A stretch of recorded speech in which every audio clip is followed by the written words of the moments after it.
எபேசியர் 3ஆம் அதிகாரம் வசனங்கள் 15 முதல் 21 வரை.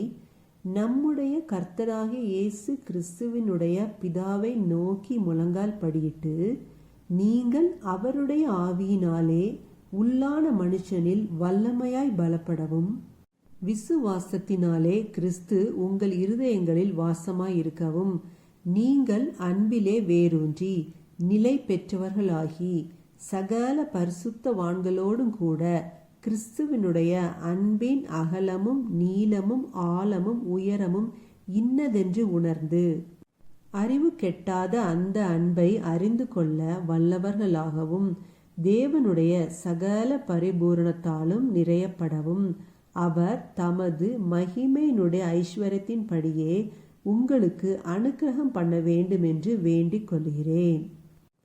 நாம் வேண்டிக் கொள்ளுகிறதற்கும் நினைக்கிறதற்கும் மிகவும் அதிகமாய் நமக்குள்ளே கிரியை செய்கிற வல்லமையின்படியே நமக்கு செய்ய வல்லவராகிய அவருக்கு சபையிலே கிறிஸ்து இயேசுவின் மூலமாய் தலைமுறை தலைமுறைக்கும் சதா காலங்களிலும் மகிமை உண்டாவதாக.